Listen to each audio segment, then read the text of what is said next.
중국 허난성의 지하로강. 평화롭게 낚시를 하던 사람들이 갑자기 술렁이기 시작합니다. 하늘에서 기체미상의 비행체가 갑자기 강바닥으로 추락하는 광경이 발견됐기 때문인데요. 현장을 촬영한 한 중국인이 이 영상을 트위터에 올리면서 파장이 커졌습니다. 강으로 떨어진 것이 바로 중국 인민해방군 공군의 주력 전투기인 청두 J-10이었기 때문이죠. 중국의 항공기 제작업체인 청두 항공기 공업그룹이 설계, 제작한 J-10은 중국의 4세대 전투기이자 이미 200대 가까이 실전 배치되어 활용되고 있는 주력 전투기입니다. 조종사 2명은 추락하는 전투기에서 낙하산을 타고 빠져나와 다행히 인명피해는 없었지만 이 과정이 영상에 담겨 퍼지기 시작하자 중국 정부는 해당 트윗을 삭제하고 언론 보도를 통제하는 등 조치를 취했습니다. 그리고 이 소식을 접한 외신들이 사실 확인을 요청하자 묵묵부답으로 일관하고 있는데요. 그도 그럴 것이 중국이 자랑하던 주력 전투기가 훈련 중에 강바닥으로 곤두박질 쳤다는 것이 분명 좋은 소식이 아니니까요. 타이완 뉴스, 차이나 타임스와 같은 중화권 매체들이 J-10이 추락하는 영상이 트위터와 웨이보에서 퍼지기 시작했으나 중국 정부 당국이 신속하게 개입해 모두 삭제됐다며 추락한 기체의 사진을 직접 촬영해 싣는 등 추락 사실을 다시 한번 확인했습니다. 유라시아 타임스는 J-10과 관련된 사건 사고를 총망라하는 심층 기사도 게재했는데요. J-10 전투기 추락은 흔히 있는 일이라며 지난 9월 광시성 9.11에서의 전투기 추락과 허베이성에서의 공중고개팀 추락 등의 사례를 들었습니다. 오죽하면 중국에서는 J-10을 정크푸드에 빗대어 정크10, 쓰레기10이라고 부른다며 J-10에 탑승하는 조종사는 그야말로 목숨을 걸고 훈련에 임해야 한다고 혹평을 했죠. 특히 엔진 및 기체 결함으로 지금까지 여러 대가 추락했으나 이미 수백 대가 도입된 상태이기에 중국 공군은 이러지도 저러지도 못하고 있다고 꼬집었습니다. 한국의 주력 전투기 중 하나인 F-16과 맞먹는다고 알려졌으며 중국에서 자체 개발한 WS-10 엔진을 탑재해 완벽한 국산화를 이뤘다고 자신만만해한 J-10.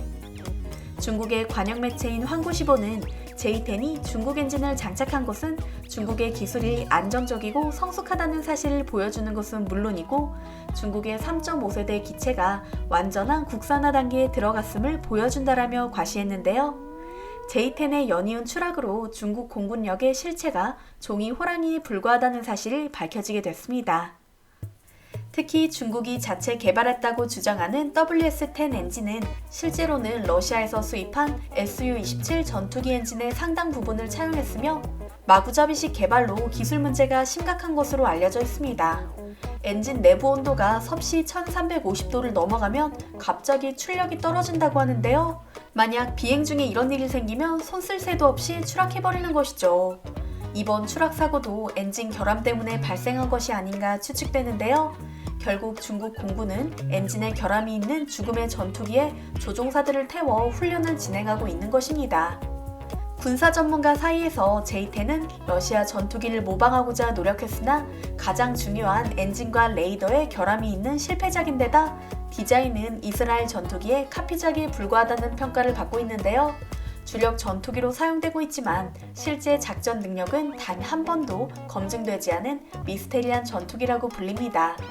F-16보다 J-10이 뛰어나다는 중국의 주장은 그저 허무맹랑한 발언으로 여겨지고 있는 것이죠.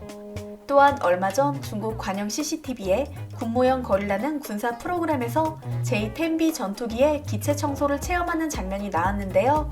진행자가 옆에 있던 군인의 지시대로 마른 스펀지로 J-10B 기체를 닦았는데 옆에 있던 군인이 황당한 말을 합니다. 절대 자동차로 세차할 때처럼 물을 뿌려서는 안 됩니다. 전투기가 비와 습기에 아주 취약하다고요. 종종 고장이 나면 원인을 찾을 수 없어 골치가 아프다라고 덧붙이기까지 했는데요. 이 방송이 나간 후 군사 전문가들은 조소와 비아냥을 퍼부었습니다. 그렇다면 중국의 전투기는 비가 오는 날에는 작전을 할 수 없다는 소리냐고요? 전투기가 종이 비행기는 아닌데 말이죠.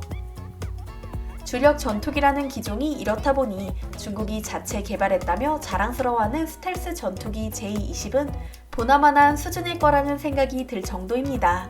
J-10을 모체로 개발한 J-20은 2018년 실전 배치되어 현재 100여 대가 운영 중인데요.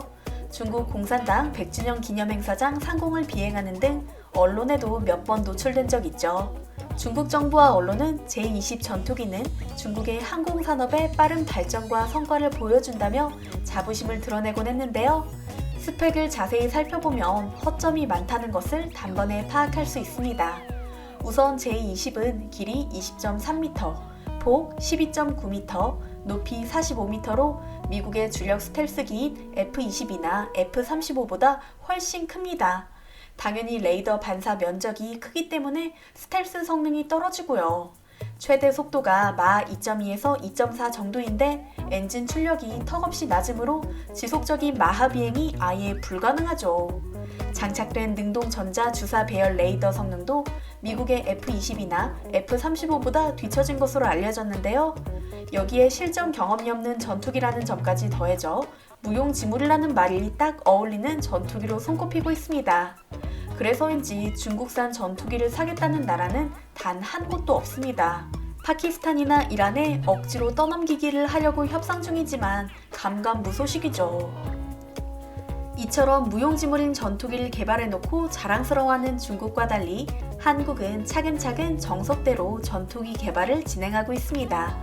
해외 언론 또한 중국을 비난하던 것과 달리 한국에는 우호적인 기사를 쏟아내며 한국형 전투기 KF-21 보람의 완성을 잔뜩 기대하고 있는 모습인데요. 미국 CNN은 KF-21 보람의 개발 성공으로 글로벌 초음속 전투기 제조 엘리트 그룹에 한국이 합류했다며 KF-21 가격 경쟁력이 미국의 해외 판매 주력 기종인 F-35 전투기보다 좋아 수출 잠재력이 높다고 평가했죠. 특히 KF-21이 미국산 3세대 전투기 F-4, F-5를 대체할 것이라며 생산량이 늘어나면 한국의 4세대 전투기 F-16, F-15K를 대체할 수 있을 것이라는 예상도 했는데요. 전투기 독자 개발은 세계에서 13번째지만 F-15처럼 항공전자 및 레이더 능력이 뛰어난 4세대 이상의 첨단 초음속 전투기로만 따지면 8번째 개발에 해당하기에 더욱 자랑스러운 일인 것 같습니다. K방산기술의 결정체인 KF-21의 엔진은 국내 유일의 항공기 엔진 제조업체인 한화 에어로스페이스가 통합 개발을 주도하고 있습니다. GE, P&W, 롤스로이스의 핵심 파트너사이기도 하며 지난 40여 년 동안 엔진 분야에서 묵묵히 기술 경쟁력 강화에 집중해온 기업입니다. 이들이 만들어낸 엔진만 해도 9천여 개. 엔진 조립 과정은 놀랍게도 극히 일부 공정을 제외하면 대부분 수작업으로 이루어진다고 합니다. 군수항공 엔진 특성상 사람의 정밀한 손기술이 요구되기 때문에 작은 볼트 하나를 결합하는 일까지 전부 기술자들이 직접 할 수밖에 없다고 하죠.